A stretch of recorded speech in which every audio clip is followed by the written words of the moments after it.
नित्यानन्दकरी वराभयकरी सौन्दर्यरत्नाकरी निर्धूताखिलघोरपावनकरी प्रत्यक्षमाहेश्वरी प्रालेयाचलवंशपावनकरी काशीपुराधीश्वरी भिक्षां देहि कृपावलम्बनकरी मातान्नपूर्णेश्वरी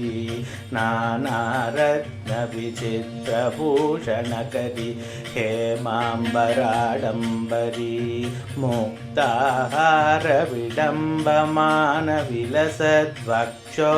मुक्ताहारविडम्बमानविलसद्वक्षोजकुम्भान्तरी काश्मीरागरुवासिताङ्गरुचिरा काशीपुराधीश्वरी भिक्षां देहि कृपावलम्बनकरी मातान्नपूर्णेश्वरी योगानन्दकरी रिपुक्षयकरी ब्रह्मैकनिष्ठाकरी चन्द्रार्कानलवासमानलकरी त्रैलोक्यरक्षाकरी सर्वैश्वर्यकरी तपःफलकरी काशीपुराधीश्वरी भिक्षां देहि कृपावलम्बनकरी मातान्नपूर्णेश्वरी कैलासाचलकन्दरालयकरी गौरी उमाशाङ्करी कौमारी निगमार्थगोचरकरी ओङ्कारबीजाक्षरी मोक्षद्वारकपाटपाटनकरी काशीपुराधीश्वरी भिक्षां देहि कृपावलम्बनकरी मातान्नपूर्णेश्वरी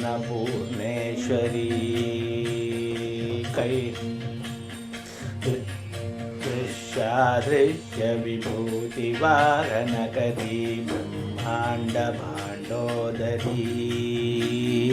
लीलानाटकसूत्रकेलनकरी विज्ञानदीपाङ्कुरी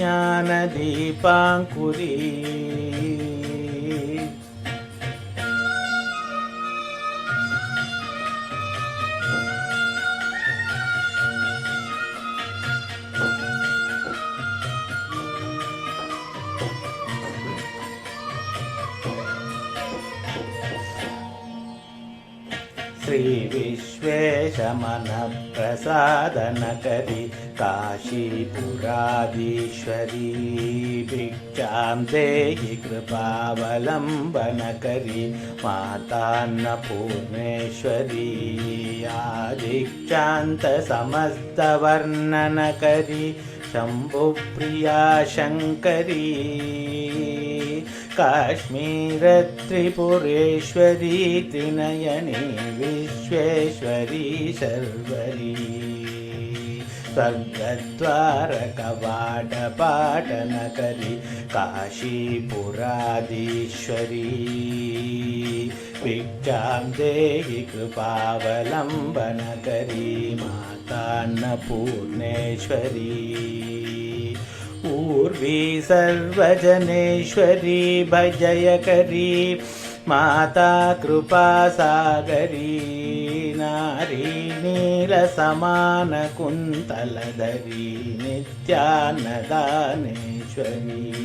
साक्षान्मोक्षकरी सदा शुभकरी काशीपुराधीश्वरी भिक्षां देहि कृपावलम्बनकरी मातान्नपूर्णेश्वरी देवी सर्वविचित्ररत्नरचिता दाक्षायणी सुन्दरी वामास्वादुपयो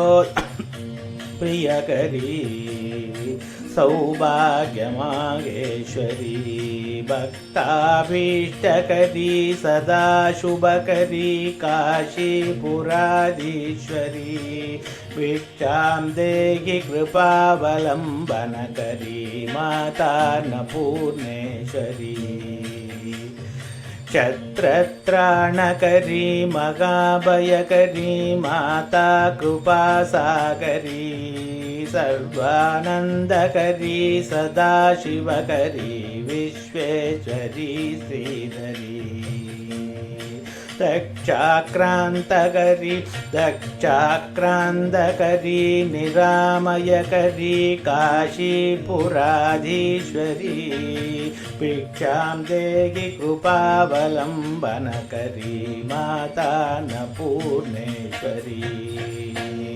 अन्नपूर्णे सदा पूर्णे शङ्करप्राणवल्लभे ज्ञानवैराग्यसिद्ध्यर्थं भिक्षां देहि च पार्वती माता च पार्वती देवी पिता देवो महेश्वरः बान्धवाः शिवभक्ताश्च स्वदेशो भुवनत्रयम् इति श्रीमत्परमहंसपरिव्राजकाचार्यस्य श्री गोविंद भगवत्पादः पूज्य शिष्यस्य श्री शंकर भगवत्पादः कृतौ अन्नपूर्णा स्तोत्रं सम्पूर्णम्।